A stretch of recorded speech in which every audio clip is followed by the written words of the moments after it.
ਵਾਹਿਗੁਰੂ ਜੀ ਕਾ ਖਾਲਸਾ ਵਾਹਿਗੁਰੂ ਜੀ ਕੀ ਫਤਿਹ। ਗੁਰਬਾਣੀ ਵਿਚਾਰ ਸਿਮਰਨ ਤਜੋ ਸਿਆਣਪ ਸੁਰਜਨੋ ਸਿਮਰੋ ਹਰ ਹਰ ਰਾਏ। ਸਿਮਰਨ ਦੀ ਕਿਰਿਆ ਦੇ ਸੰਖੇਪ ਤੌਰ 'ਤੇ ਦੋ ਪੱਖ ਹਨ। ਪਹਿਲਾ ਹੈ ਬਾਰਮੁਖੀ ਸਿਮਰਨ ਯਾਨੀ ਸਰੀਰਕ ਅਤੇ ਮਾਨਸਿਕ ਕਿਰਿਆ। ਹਾਂਜੀ, ਸਰੀਰਕ ਰਸਨਾ ਨਾਲ ਜਪਣਾ, ਮਾਨਸਿਕ ਕਿਰਿਆ ਮਨ ਨਾਲ ਧਿਆਉਣਾ। ਪਰ ਕਈ ਵਾਰੀ ਅਸੀਂ ਜਦੋਂ ਮਨ ਨਾਲ ਧਿਆਉਂਦੇ ਹਾਂ ਉਸ ਨੂੰ ਅੰਤਰਮੁਖੀ ਸਿਮਰਨ ਸਮਝਦੇ ਹਾਂ, ਪਰ ਗੁਰਮੁਖ ਪਿਆਰਿਆਂ ਨੇ ਮਾਨਸਿਕ ਕਿਰਿਆ ਅਤੇ ਸਰੀਰਕ ਦੋਨਾਂ ਨੂੰ ਬਾਰਮੁਖੀ ਸਿਮਰਨ ਦੀ ਸ਼੍ਰੇਣੀ ਵਿੱਚ ਗਿਣਿਆ ਹੈ। ਦੂਸਰਾ ਹੈ ਅੰਤਰਮੁਖੀ। ਇਹ ਆਤਮਿਕ ਨਿੱਜੀ ਤਜਰਬਾ ਅਥਵਾ ਅਨੁਭਵੀ ਪ੍ਰਕਾਸ਼ ਹੈ। ਹਾਂਜੀ, ਅੰਤਰਮੁਖੀ ਸਿਮਰਨ ਇਹ ਆਤਮਿਕ ਨਿੱਜੀ ਤਜਰਬਾ ਅਥਵਾ ਅਨੁਭਵੀ ਪ੍ਰਕਾਸ਼ ਹੈ। ਸੋ ਸਰੀਰਕ ਅਤੇ ਮਾਨਸਿਕ ਸਿਮਰਨ ਦੀ ਕਿਰਿਆ ਦੀ ਬਾਬਤ ਵਿਸਥਾਰ ਨਾਲ ਪਿਛਲੀਆਂ ਭਾਗਾਂ ਵਿੱਚ ਵਿਚਾਰ ਕੀਤੀ ਜਾ ਚੁੱਕੀ ਹੈ। ਹੁਣ ਕੁਝ ਹੋਰ ਉਦਾਹਰਣਾਂ ਨਾਲ ਇਹਨਾਂ ਦੋਹਾਂ ਪੱਖਾਂ ਦੇ ਸੁਮੇਲ ਦੀ ਬਾਬਤ ਵਿਚਾਰ ਕੀਤੀ ਜਾਂਦੀ ਹੈ ਕਿ ਬਾਰਮੁਖੀ ਅਤੇ ਅੰਤਰਮੁਖੀ ਸਿਮਰਨ ਵਿੱਚ ਕੀ ਜੋੜ ਹੈ। ਸੁਮੇਲ: ਧਰਤੀ ਦੇ ਹੇਠਾਂ ਪਾਣੀ ਹੈ। ਇਸ ਹੇਠਲੇ ਨਿਰਮਲ ਪਾਣੀ ਨੂੰ ਅਸੀਂ ਬਾਹਰ ਕੱਢ ਕੇ ਆਪਣੀਆਂ ਲੋੜਾਂ ਪੂਰੀਆਂ ਕਰਦੇ ਹਾਂ।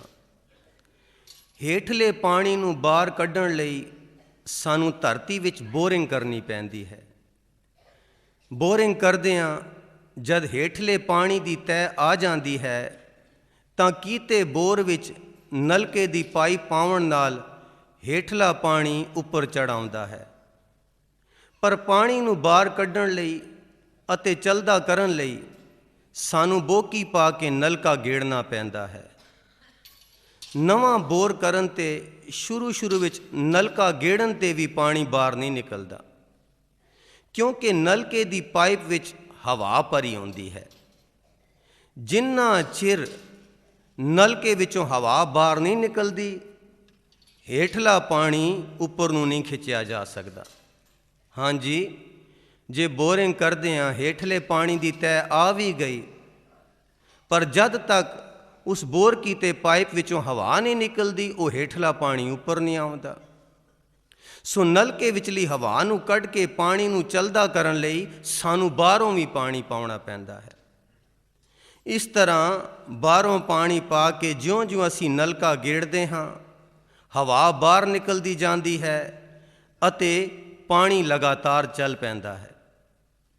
ਠੀਕ ਇਸੇ ਤਰ੍ਹਾਂ ਪਰਮਾਰਥ ਵਿੱਚ ਵੀ ਅਸੀਂ ਸਿਮਰਨ ਦੁਆਰਾ ਅੰਤਰਮੁਖੀ ਬੋਰਿੰਗ ਕਰਦੇ ਹਾਂ।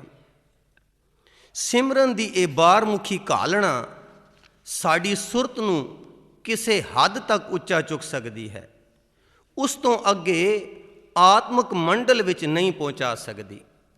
ਹਾਂਜੀ, ਇਹ ਜਿਹੜੀ ਸਿਮਰਨ ਦੀ ਬਾਹਰਮੁਖੀ ਕਿਰਿਆ ਹੈ, ਰਸਨਾ ਨਾਲ ਜਪਣਾ ਜਾਂ ਮਨ ਨਾਲ ਧਿਆਉਣਾ, ਇਹ ਸਾਡੀ ਸੁਰਤੀ ਨੂੰ ਕਿਸੇ ਹੱਦ ਤੱਕ ਉੱਚਾ ਚੁੱਕ ਸਕਦੀ ਹੈ, ਉਸ ਤੋਂ ਅੱਗੇ ਆਤਮਿਕ ਮੰਡਲ ਵਿੱਚ ਨਹੀਂ ਪਹੁੰਚਾ ਸਕਦੀ। ਇਸ ਦਾ ਕਾਰਨ ਇਹ ਹੈ ਕਿ ਸਾਡੇ ਸਿਮਰਨ ਦੀ ਤਹਿ ਵਿੱਚ ਨਲਕੇ ਵਿਚਲੀ ਹਵਾ ਵਾਂਗ ਹਉਮੈ ਦੀ ਅੰਸ਼ ਹੁੰਦੀ ਹੈ। ਹਾਂਜੀ, ਸਾਡੇ ਸਿਮਰਨ ਦੀ ਤਹਿ ਵਿੱਚ ਵੀ ਨਲਕੇ ਵਿਚਲੀ ਹਵਾ ਵਾਂਗ ਹਉਮੈ ਦੀ ਅੰਸ਼ ਹੁੰਦੀ ਹੈ। ਕਿਵੇਂ?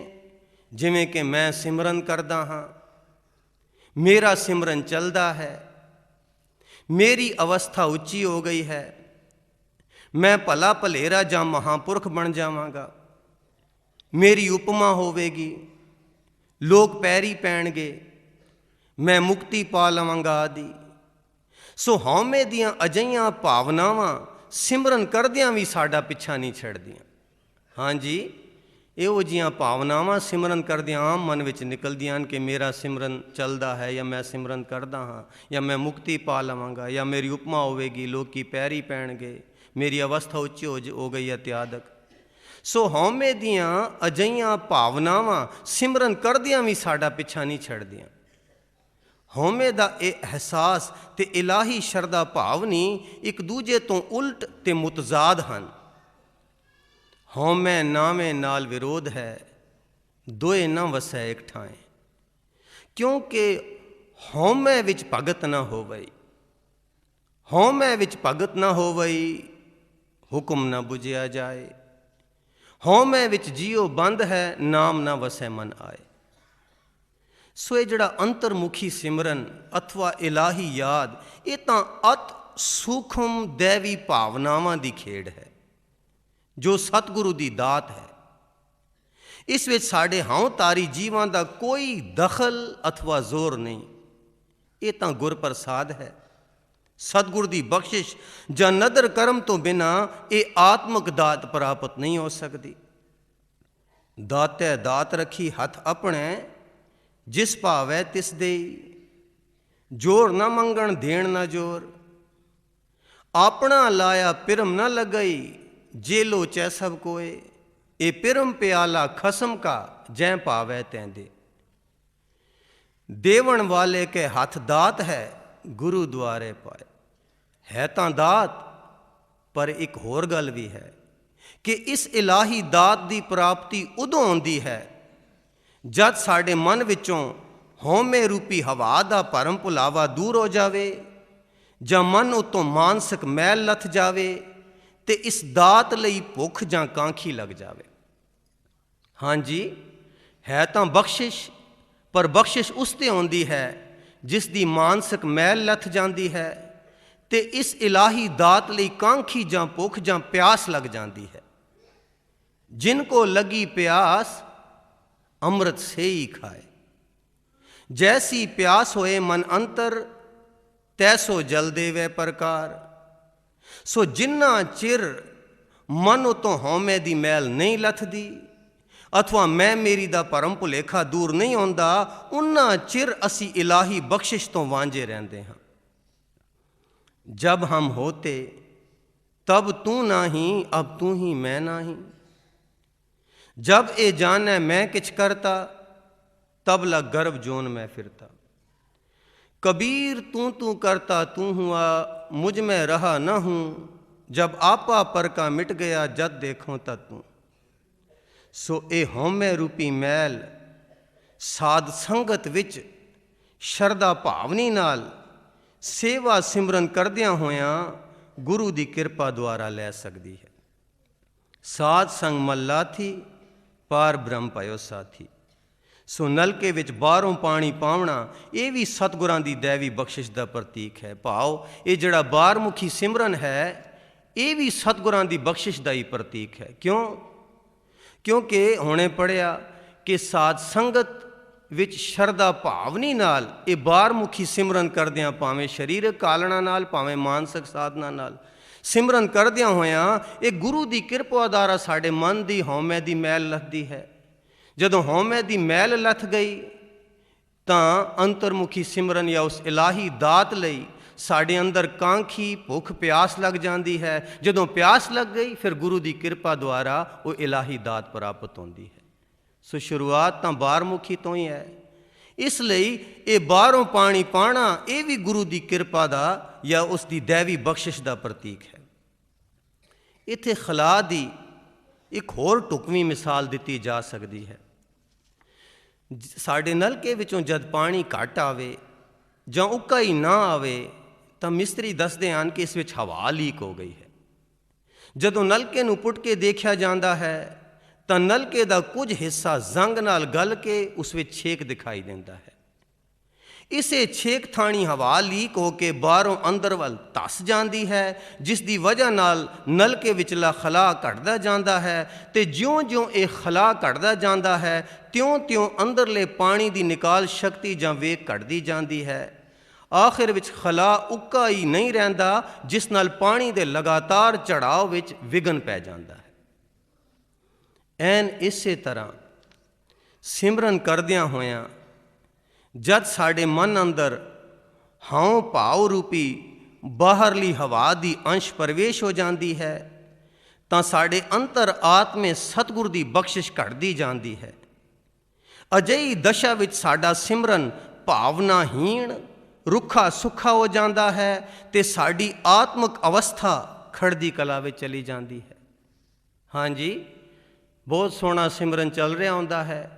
ਜਦੋਂ ਕਿਸੇ ਵੀ ਤਰੀਕੇ ਨਾਲ ਬਾਹਰਲੀ ਹਉ ਭਾਵ ਰੂਪੀ ਅੰਸ਼ ਸਾਡੇ ਅੰਦਰ ਪ੍ਰਵੇਸ਼ ਕਰ ਜਾਵੇ, ਕੁਸੰਗਤ ਕਰਦਿਆਂ ਜਾਂ ਕਿਸੇ ਹੋਰ ਤਰੀਕੇ ਨਾਲ, ਤਾਂ ਉਹ ਕੀ ਹੁੰਦਾ ਹੈ, ਸਾਡੇ ਅੰਤਰ ਆਤਮੇ ਉਸ ਵੇਲੇ ਸਤਿਗੁਰ ਦੀ ਬਖਸ਼ਿਸ਼ ਘਟ ਜਾਂਦੀ ਹੈ।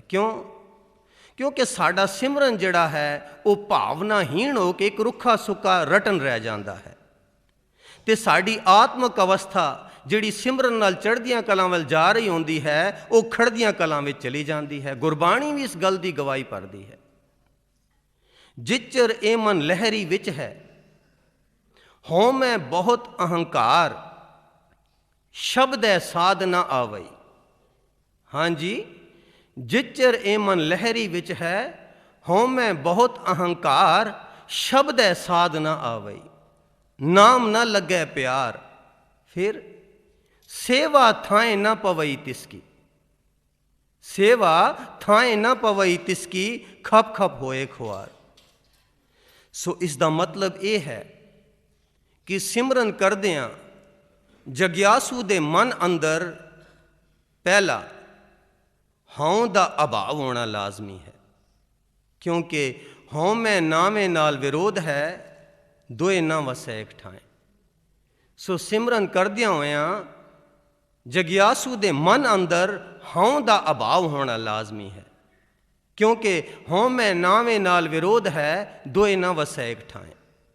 ਦੂਸਰਾ, ਸਿਮਰਨ ਕਰਦਿਆਂ ਹੋਇਆਂ ਮਨ ਵਿੱਚ ਕੋਈ ਲਾਲਚ ਅਥਵਾ ਆਸਾ ਮਨਸਾ ਨਹੀਂ ਹੋਣੀ ਚਾਹੀਦੀ। ਆਸਾ ਮਨਸਾ ਸਗਲ ਤਿਆਗੈ, ਜਗ ਤੈ ਰਹੇ ਨਿਰਾਸਾ।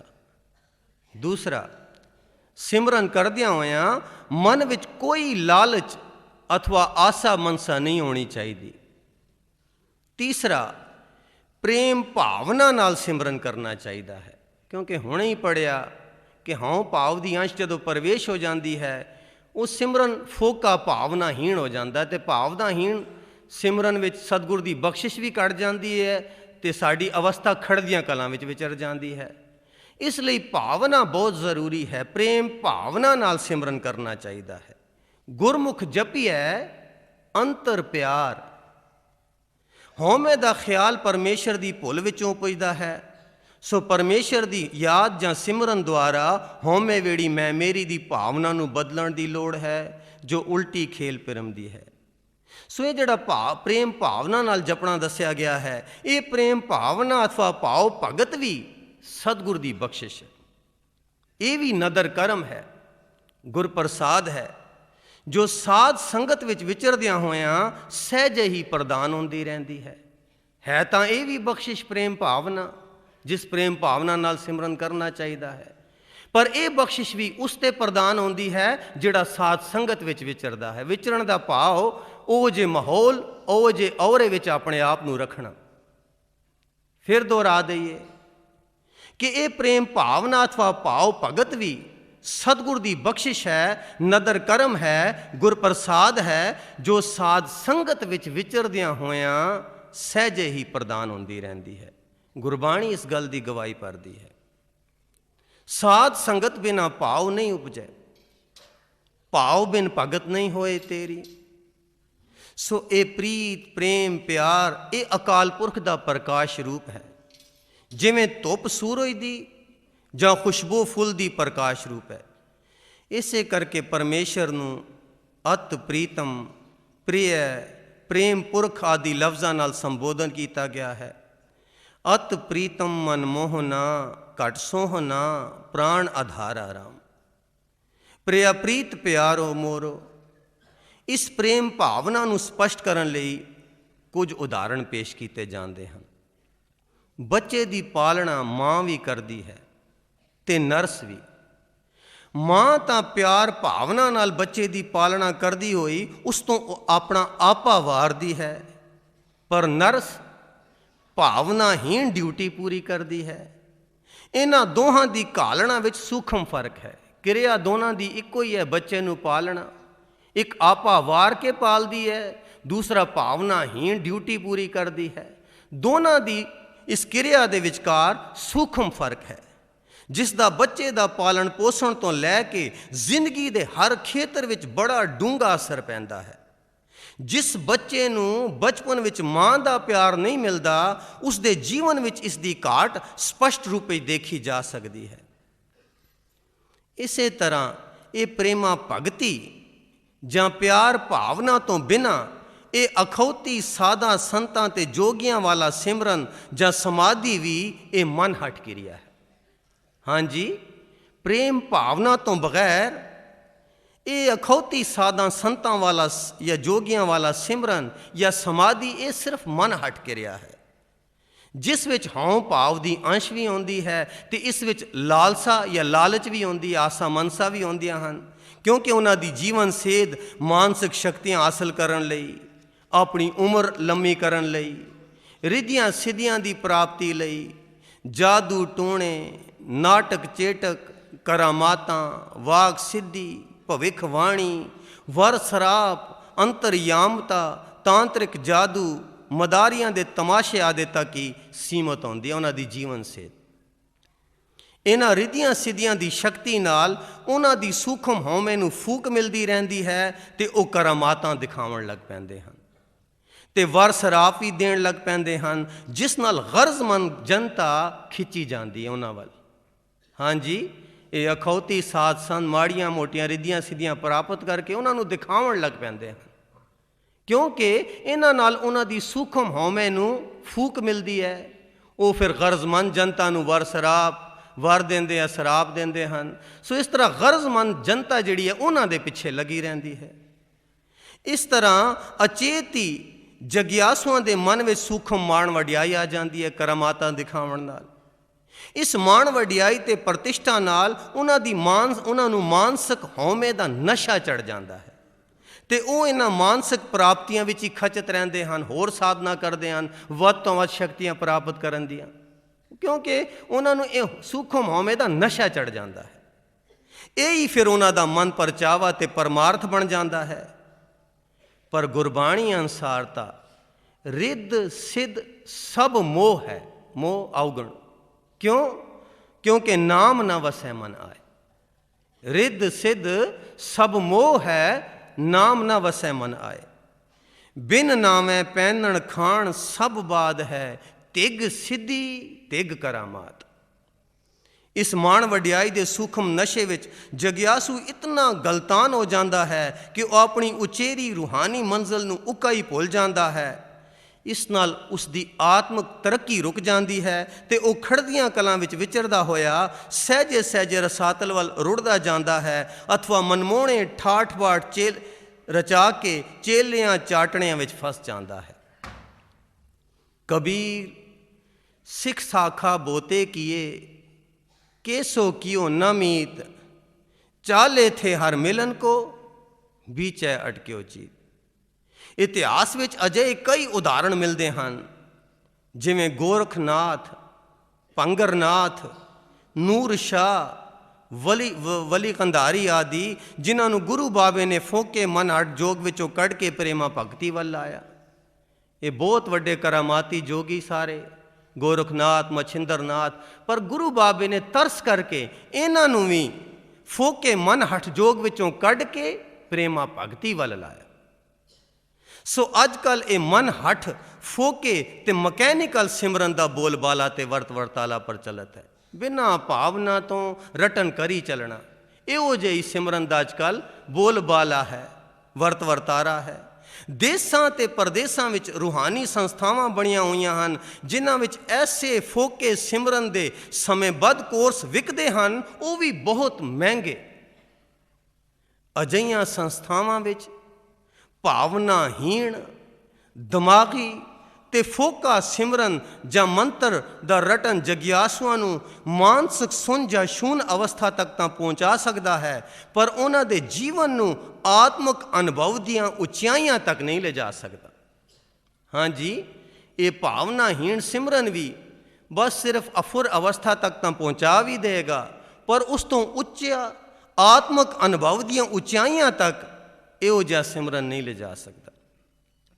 ਤੇ ਜੋਗੀਆਂ ਦੀ ਅਜਿਹੀ ਰਸਹੀਣ ਅਤੇ ਅਫੁਰ ਸੁਨ ਅਵਸਥਾ ਕੇਵਲ ਸਰੀਰਕ ਸਮਾਧੀ ਦੌਰਾਨ ਹੀ ਕਾਇਮ ਰਹਿੰਦੀ ਹੈ। ਜਾਗਰਤ ਅਵਸਥਾ ਵਿੱਚ ਇਸ ਸ਼ੂਨ ਦਾ ਕੋਈ ਅਰਥ ਜਾਂ ਲਾਭ ਨਹੀਂ, ਕਿਉਂਕਿ ਜਿੰਨਾ ਚਿਰ ਉਹ ਬੈਠੇ ਸਥਿਰ ਹੋ ਕੇ ਉਹਨਾਂ ਚਿਰ ਅਫੁਰ ਅਵਸਥਾ ਵਿੱਚ ਰਹੇ ਤੇ ਤੁਰਦਿਆਂ ਫਿਰਦਿਆਂ ਤੇ ਇਸ ਸ਼ੂਨ ਦਾ ਕੋਈ ਮਤਲਬ ਹੀ ਨਹੀਂ ਰਹਿ ਗਿਆ।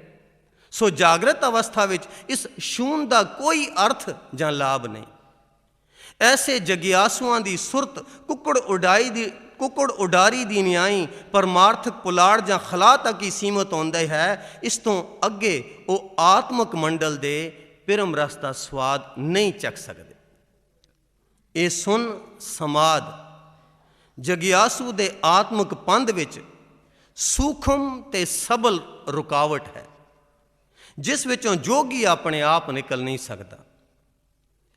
ਹੇਠ ਲਿਖੇ ਉਦਾਹਰਣ ਰਾਹੀਂ ਇਸ ਨੁਕਤੇ ਨੂੰ ਭਲੀ ਭਾਂਤ ਸਮਝਿਆ ਜਾ ਸਕਦਾ ਹੈ ਕਿ ਸਾਇੰਸਦਾਨ ਧਰਤੀ ਤੋਂ ਉੱਪਰ ਚੰਦਰਮਾ ਵੱਲ ਸਪੂਤਨਿਕ ਭੇਜਦੇ ਹਨ, ਜਿਸ ਦੇ 3 ਪੜਾਅ ਹੁੰਦੇ ਹਨ। ਪਹਿਲਾਂ ਧਰਤੀ ਤੋਂ ਉੱਪਰ ਪੁਲਾੜ ਵਿੱਚ ਲਿਜਾਣ ਲਈ ਰਾਕਟ ਦੀ ਸਹਾਇਤਾ ਲਈ ਜਾਂਦੀ ਹੈ, ਜੋ ਉਸ ਨੂੰ ਧਰਤੀ ਦੀ ਖਿੱਚ ਤੋਂ ਉੱਪਰ ਲੈ ਜਾਂਦਾ ਹੈ। ਇੱਥੇ ਆ ਕੇ ਉਹ ਸਪੂਤਨਿਕ ਖਲਾ ਵਿੱਚ ਹੀ ਚੱਕਰ ਲਾਈ ਜਾਂਦਾ ਹੈ, ਉੱਥੇ ਹੀ ਘੁੰਮਦਾ ਰਹਿੰਦਾ ਹੈ, ਜਦ ਤੱਕ ਕਿ ਉਸ ਤੋਂ ਵੀ ਸ਼ਕਤੀਸ਼ਾਲੀ ਰਾਕਟ ਉਸ ਨੂੰ ਚੰਦਰਮਾ ਦੀ ਖਿੱਚ ਦੇ ਦਾਇਰੇ ਅੰਦਰ ਨਹੀਂ ਪਹੁੰਚਾ ਦਿੰਦਾ। ਜਿਹੜਾ ਰਾਕਟ ਉਸ ਨੂੰ ਧਰਤੀ ਦੀ ਖਿੱਚ ਤੋਂ ਇਸ ਖਲਾ ਤੱਕ ਲੈ ਕੇ ਆਇਆ, ਉਸ ਤੋਂ ਸ਼ਕਤੀਸ਼ਾਲੀ ਰਾਕਟ ਚਾਹੀਦਾ ਹੈ ਜਿਹੜਾ ਖਲਾ ਵਿੱਚ ਉਸ ਨੂੰ ਕੱਢ ਕੇ ਚੰਦਰਮਾ ਦੇ ਦਾਇਰੇ ਤੱਕ ਪਹੁੰਚਾਵੇ। ਫਿਰ ਚੰਦਰਮਾ ਦੀ ਖਿੱਚ ਦੇ ਦਾਇਰੇ ਅੰਦਰ ਆਉਣ 'ਤੇ ਉਸ ਨੂੰ ਕਿਸੇ ਰਾਕਟ ਦੀ ਲੋੜ ਨਹੀਂ ਰਹਿੰਦੀ ਤੇ ਉਹ ਆਪ ਮੁਹਾਰੇ ਚੰਦਰਮਾ ਦੀ ਖਿੱਚ ਨਾਲ ਖਿੱਚਿਆ ਜਾਂਦਾ ਹੈ। ਇਸੇ ਤਰ੍ਹਾਂ ਮਨੁੱਖ ਦੀਆਂ ਸਰੀਰਕ ਤੇ ਮਾਨਸਿਕ ਤੇ ਆਤਮਿਕ ਅਵਸਥਾਵਾਂ ਹਨ। ਜਦ ਜੀਵ ਸਰੀਰਕ ਤੇ ਮਾਨਸਿਕ ਖੇਲ ਅਖਾੜੇ ਤੋਂ ਅਸੰਤੁਸ਼ਟ ਹੋ ਕੇ ਸਿਮਰਨ ਦੁਆਰਾ ਬਿਰਤੀ ਇਕਾਗਰ ਕਰਦਾ ਹੈ ਤਾਂ ਉਹ ਸੁਨ ਸਮਾਦ ਦੇ ਸੁੰਝੇ ਖਲਾ ਵਿੱਚ ਆ ਵੜਦਾ ਹੈ। ਸੋ ਅਕਾਲ ਪੁਰਖ ਦੇ ਅਨੁਭਵੀ ਮੰਡਲ ਤਾਈਂ ਪਹੁੰਚਣ ਲਈ ਇਸ ਸੁਨ ਜਾਂ ਸ਼ੂਨ ਦੀ ਹਾਲਤ ਵਿੱਚੋਂ ਲੰਘਣਾ ਪੈਂਦਾ ਹੈ। ਭਾਵੇਂ ਪਿੱਛੇ ਪੜ੍ਹਿਆ ਕਿ ਇਹ ਸੁਨ ਸਮਾਦ ਅਵਸਥਾ ਜਿਹੜੀ ਹੈ ਇਹ ਸਬਲ ਰੁਕਾਵਟ ਹੈ ਪਰਮਾਰਥ ਦੇ ਰਸਤੇ ਵਿੱਚ, ਪਰ ਲੰਘਣਾ ਸਭ ਨੂੰ ਪੈਂਦਾ ਹੈ ਕਿਉਂਕਿ ਇੱਕ ਰਸਤੇ ਦਾ ਪੜਾਅ ਹੈ। ਪਰ ਇੱਥੇ ਤੱਕ ਕੌਣ ਪਹੁੰਚਦਾ ਹੈ? ਅਗਾਂਹ ਦੀ ਗੱਲ ਤਾਂ ਬਾਅਦ ਵਿੱਚ, ਪਹੁੰਚਦਾ ਕੌਣ ਹੈ? ਕਿ ਜਦ ਜੀਵ ਸਰੀਰਕ ਤੇ ਮਾਨਸਿਕ ਖੇਲ ਅਖਾੜੇ ਤੋਂ ਅਸੰਤੁਸ਼ਟ ਹੋ ਕੇ ਸਿਮਰਨ ਦੁਆਰਾ ਬਿਰਤੀ ਇਕਾਗਰ ਕਰਦਾ ਹੈ। ਜਿਹੜਾ ਸਰੀਰ ਵਿੱਚ ਹੀ ਸੰਤੁਸ਼ਟ ਹੈ, ਖਾਣ ਪੀਣ ਪਹਿਨਣ ਵਿੱਚ, ਜਾਂ ਮਾਨਸਿਕ ਖੇਲ ਅਖਾੜੇ ਵਿੱਚ ਵੀ ਸੰਤੁਸ਼ਟ ਹੈ, ਫਿਲਾਸਫੀਆਂ ਗਿਆਨ ਧਿਆਨ ਜਾਂ ਆਪਣੀ ਕਾਲਪਨਿਕ ਦੁਨੀਆ ਵਿੱਚ, ਉਹ ਤਾਂ ਸੰਤੁਸ਼ਟ ਹੈ, ਉਸਨੇ ਕੀ ਇਕਾਗਰ ਕਰਨਾ ਹੈ ਮਨ। ਪਰ ਜਿਹੜਾ ਜੀਵ ਸਰੀਰਕ ਤੇ ਮਾਨਸਿਕ ਖੇਲ ਅਖਾੜੇ ਤੋਂ ਅਸੰਤੁਸ਼ਟ ਹੈ, ਇਹਨਾਂ ਨਾਲ ਉਸ ਦੀ ਤਸੱਲੀ ਨਹੀਂ, ਉਹ ਜੀਵ ਸਿਮਰਨ ਦੁਆਰਾ ਬਿਰਤੀ ਇਕਾਗਰ ਕਰਦਾ ਹੈ ਤਾਂ ਉਹ ਸੁਨ ਸਮਾਦ ਦੇ ਸੁੰਝੇ ਖਿਲਾ ਵਿੱਚ ਆ ਜੁੜਦਾ ਹੈ, ਆ ਵੜਦਾ ਹੈ। ਸੋ ਅਕਾਲ ਪੁਰਖ ਦੇ ਅਨੁਭਵੀ ਮੰਡਲ ਤਾਈਂ ਪਹੁੰਚਣ ਲਈ ਇਸ ਸੁਨ ਜਾਂ ਸ਼ੂਨ ਦੀ ਹਾਲਤ ਵਿੱਚੋਂ ਲੰਘਣਾ ਪੈਂਦਾ ਹੈ। ਜਦ ਜਗਿਆਸੂ ਦੀ ਸੁਰਤ ਇਸ ਮਾਨਸਿਕ ਸੁਨ ਸਮਾਦ ਵਿੱਚ ਅਸਥਿਤ ਹੋ ਜਾਂਦੀ ਹੈ ਤਾਂ ਉਸ ਨੂੰ ਕੋਈ ਸ਼ਾਂਤੀ, ਕੋਈ ਠੰਡ, ਕੋਈ ਸੁਖ, ਕੋਈ ਇਕਾਂਤ ਪ੍ਰਤੀਤ ਹੁੰਦੀ ਹੈ।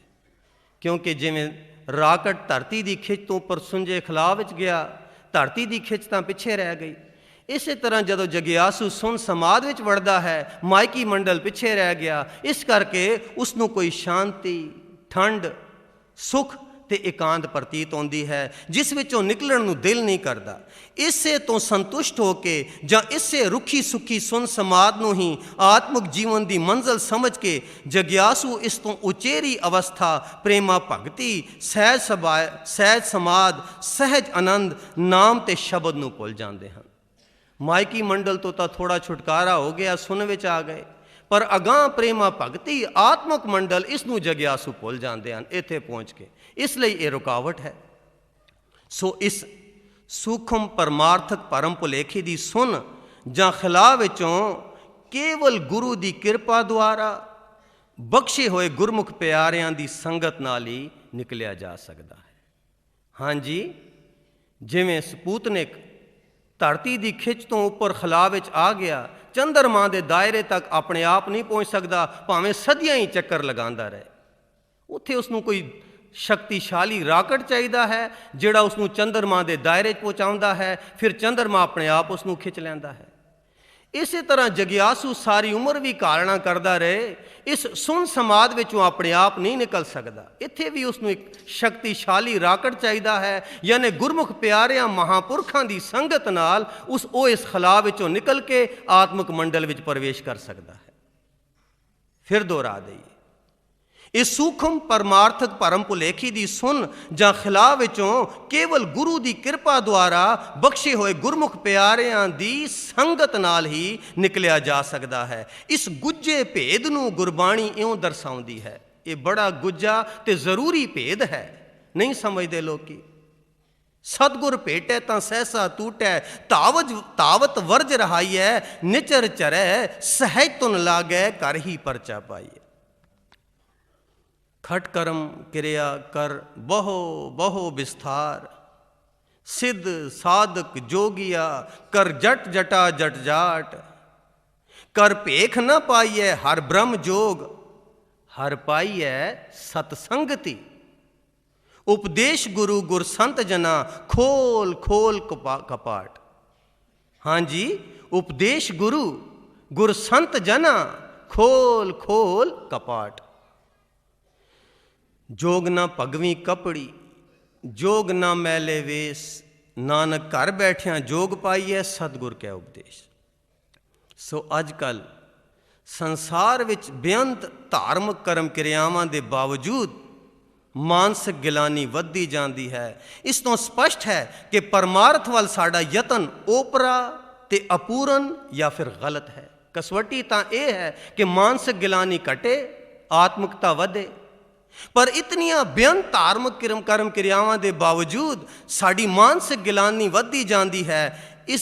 ਇਸ ਗੱਲ ਤੋਂ ਇਹ ਸਪਸ਼ਟ ਹੈ ਕਿ ਪਰਮਾਰਥ ਵੱਲ ਸਾਡਾ ਯਤਨ ਇਹ ਓਪਰਾ, ਅਪੂਰਨ ਜਾਂ ਗਲਤ ਹੈ।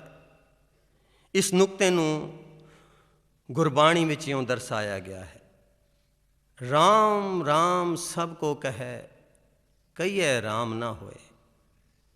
ਗੁਰ ਪ੍ਰਸਾਦੀ ਰਾਮ ਮਨ ਵਸੈ, ਤਾਂ ਫਲ ਪਾਵੈ ਕੋਇ। ਕਬੀਰ ਰਾਮ ਕਹਿਨ ਮੈਂ ਭੇਦ ਹੈ, ਤਾਂ ਮੈਂ ਏਕ ਵਿਚਾਰ, ਸੋਈ ਰਾਮ ਸਭੈ ਕਹੈ, ਸੋਈ ਕਉਤਕ ਹਾਰ।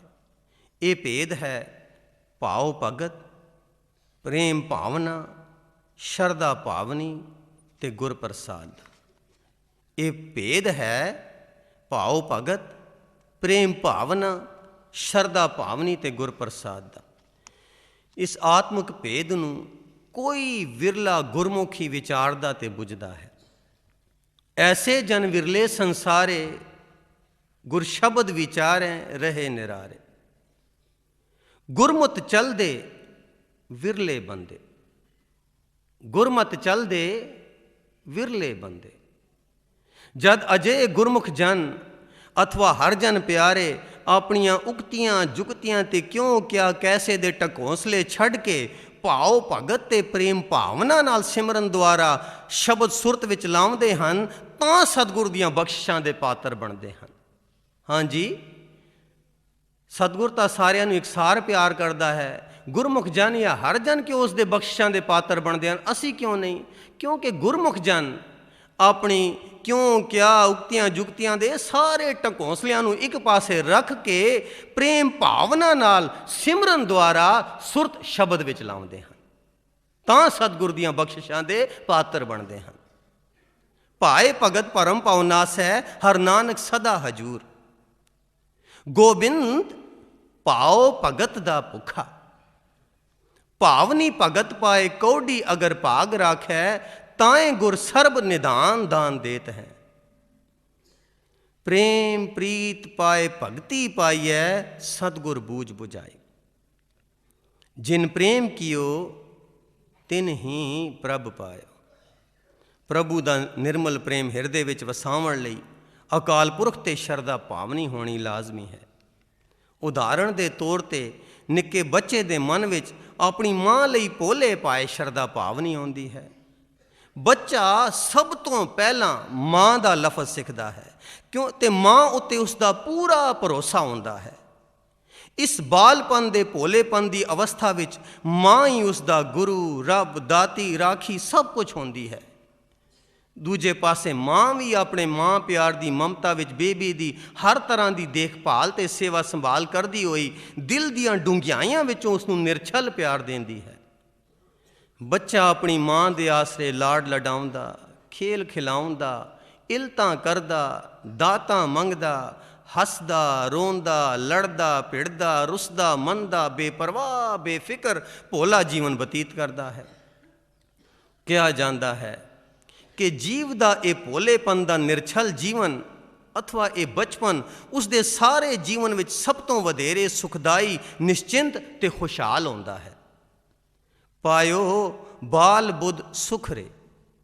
ਮਾਂ ਦੇ ਪਿਆਰ ਤੇ ਸ਼ਰਧਾ ਭਾਵਨੀ ਵਿੱਚ ਬੱਚਾ ਆਪਣੀ ਅਬੋਲ ਬੋਲੀ ਵਿੱਚ ਸਹਿਜ ਸੁਭਾਏ ਅਣਜਾਣੇ ਹੀ ਆਪਣੀ ਮਾਂ ਦਾ ਸਿਮਰਨ ਕਰਦਾ ਹੈ। ਬੋਲਣ ਦੀ ਲੋੜ ਹੀ ਨਹੀਂ।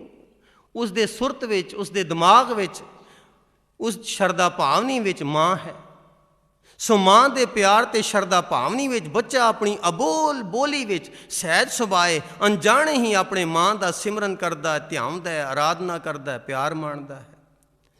ਪਰ ਜਿਉਂ-ਜਿਉਂ ਬੱਚੇ ਦਾ ਦਿਮਾਗੀ ਵਿਕਾਸ ਹੁੰਦਾ ਹੈ, ਉਹ ਗਿਆਨ ਤੇ ਵਿਗਿਆਨ ਦੇ ਚਮਕੀਲੇ ਕੌਤਕਾਂ ਨੂੰ ਦੇਖ ਕੇ ਭਰਮ ਜਾਲ ਵਿੱਚ ਫਸ ਜਾਂਦਾ ਹੈ।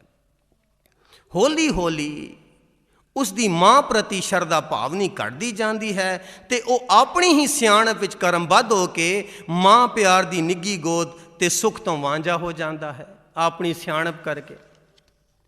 ਇਸ ਤਰ੍ਹਾਂ ਜੀਵ ਮਾਂ ਦੇ ਪੇਟ ਵਿੱਚ ਕੁਆਥੜੇ ਥਾਂ ਉਲਟਾ ਲੜਕਿਆ ਹੋ ਜਾਂਦਾ ਹੈ ਤੇ ਅਟੁੱਟ ਸਿਮਰਨ ਕਰਦਾ ਹੈ ਤੇ ਪ੍ਰਭੂ ਨਾਲ ਉਸ ਦੀ ਲਿਵ ਲੱਗੀ ਹੁੰਦੀ ਹੈ।